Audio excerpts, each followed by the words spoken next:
দুধপাতিল ইটকলাঘাট একটা নতুন বিবাহ ভবন, নাম হইল গ্রিন ম্যানশন। গ্রিন ম্যানশন ভিতরে আপনাদেরকে নিয়ে যাচ্ছি, দেখবেন। এটা হচ্ছে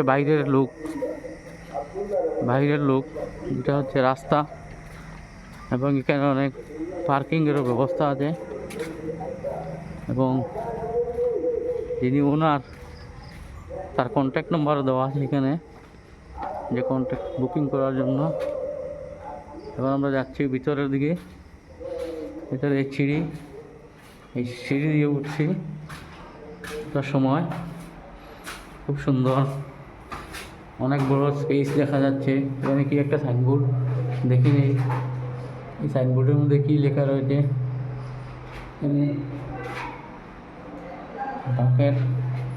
এই সাইনবোর্ডটা যাচ্ছি আমরা হলের দিকে। হলটা দেখছি, বিউটিফুল, অনেক সুন্দর। এটা হচ্ছে হল রুমে খুব সুন্দর ডিজাইন সাজানো হয়েছে। বাহ, এখানে দেখছি সিসি ক্যামেরাও আছে। তারপরে দেখি স্টেজ অনেক সুন্দর স্টেজ, বা অনেক সুন্দর, বা অনেক বড় স্পেস, হ্যাঁ, অনেকগুলো চেয়ার টেবিল, বা ম্যাট্রেস দেখি অনেকগুলো। এই ম্যাট্রেসটা হচ্ছে এখানে জামাইয়ের সাথে যদি কোনো মুরব্বী মানুষ আছে, তাদের জন্য এখানে ফ্লোরে ম্যাট্রেসটা বিছিয়ে দেওয়া হবে, এবং এই ফ্লোরে জামাইয়ের সাথে আসা মুরব্বী মানুষগুলো বসবেন আরামে। এবং এটা হচ্ছে আরেকটা গ্রিন রুম। এই গ্রিন রুমটা হচ্ছে স্পেশালি মহিলাদের জন্য। এই জায়গাটা হচ্ছে ড্রেসিংয়ের জন্য। এই ড্রেসিংয়ের জায়গাটা, এখানে একটা বিরাট বড় একটা লুকিং গ্লাস, শেলফ, এবং এই পর্দার মাধ্যমে এই ড্রেসিং রুমটা আলাদা হয়ে যাবে। এটা হচ্ছে যে পার্টিগুলো এই হলটাকে হায়ার করবে তাদের জন্য একটা সেফটি লকার দেওয়া হয়েছে। এবং এই যে বড় বড় দুটা পালং আছে, এখানে অনেক মানুষ রেস্ট করতে পারবে। কোনো সিক পিপল থাকলে এখানে রেস্ট করতে পারবে, এবং এখানে কোনো বাচ্চা কিংবা কোনো মহিলারা আরামে থাকতে পারবে সেফে। এটা হচ্ছে ইনভার্টার। কারেন্ট যদি যায় তাহলে অনেক সময় 3 ঘন্টা সময় এখানে ব্যাকআপ দেবে কারেন্টের বদলা। এটা হচ্ছে গ্রিন রুমের ডিসপ্লে, সিসি ক্যামেরা ডিসপ্লে। কিন্তু আরেকটা কথা, গ্রিন রুমে কোনো ক্যামেরা নেই, গ্রিন রুমে কোনো ক্যামেরার কোনো ব্যবস্থা নেই। এখন আমরা যাচ্ছি আবার হলের দিকে। হলে ক্যামেরা আছে, অনেকগুলো ক্যামেরা আছে, ডিজাইন করে সাজানো আছে। এখন আমরা যাচ্ছি খানির জায়গাটা দেখে নেই। খানির জায়গাটা দেখে আবার সেখানে একটা নোটিশ। এই নোটিশে কি লেখা আছে, এখানে কোনো গোমাংস এলাও করা হবে না, রান্না করা হবে না সরকারি আইন মতে।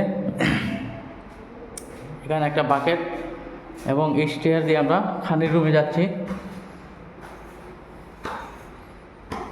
অনেকগুলো বিয়া বাড়িতে গেলে দেখা যায় হাত ধোয়ার জায়গার জন্য খোঁজাখুঁজি করতো। এখানে উঠেই প্রথম হাত ধোয়ার জায়গাটা, বেসিনে হাত ধোয়ার জায়গাটা আছে, অনেক সুন্দর। নিচে লাল কার্পেটও আছে, যাতে জল টল পড়লে সেই কার্পেটটা তাড়াতাড়ি শুকিয়ে নেয়। তারপর রান্নাঘরটা দেখে নিই। রান্নাঘরে অনেকগুলো বাসনপত্র। কোনো পার্টি তাদের নিজের কিচ্ছু আনতে লাগবে না, এখানে সব কিছু অ্যাভেলেবল। অনেকগুলো বাসনপত্র, চুলা, অ্যাডজাস্টার ফ্যান। রান্নাঘরে কিন্তু ক্যামেরা আছে।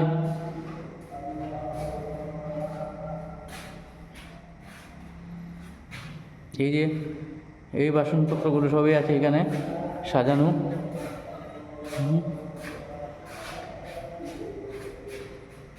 এই সাজানো বাসনপত্রগুলো আছে, এবং এখানে একটা অ্যাটাচ বাথরুমও আছে।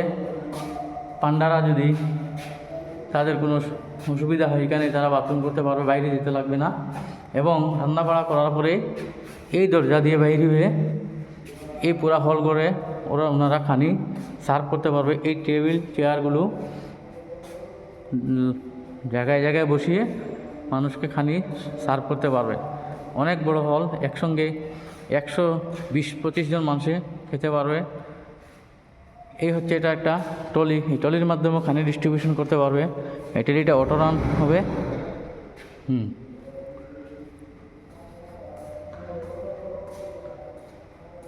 একদম পুরো সব দিকে জানালা, নর্মাল বাতাস থাকবে এখানে, নর্মাল বাতাস থাকবে, ফ্যান না চললেও চলবে। অনেকগুলো জানালা, ভেন্টিলেশন সুবিধার জন্য কাজে, অনেক বড় স্পেস, এখানে অনেকগুলো মানুষ একসঙ্গে খাওয়া দাওয়া করতে পারবে। যদি কারো প্রয়োজন হয় তাহলে এই 9435207202-তে আপনারা যোগাযোগ করতে পারবেন। এবং এখানে ভাড়া অত বেশি লাগবে না, যাদের সুবিধা মতো এটা হয়ে যাবে, কোনো অসুবিধা নেই, ভাড়া সম্বন্ধে কোনো চিন্তা করতে লাগবে না। এখন আমরা আবার নিচে চলে যাচ্ছি। এইটাই হচ্ছে গ্রিন ম্যানশন মাল্টিপারপাস কমার্শিয়াল হল। এখানে বিবাহ হবে, বার্থডে পার্টিও হবে, অফিস মিটিং হবে, ট্রেনিংও হবে, অনেকগুলো কাজ এখানে হবে, যাদের এই জন্য নাম দেওয়া হয়েছে মাল্টিপারপাস কমার্শিয়াল হল। ধন্যবাদ।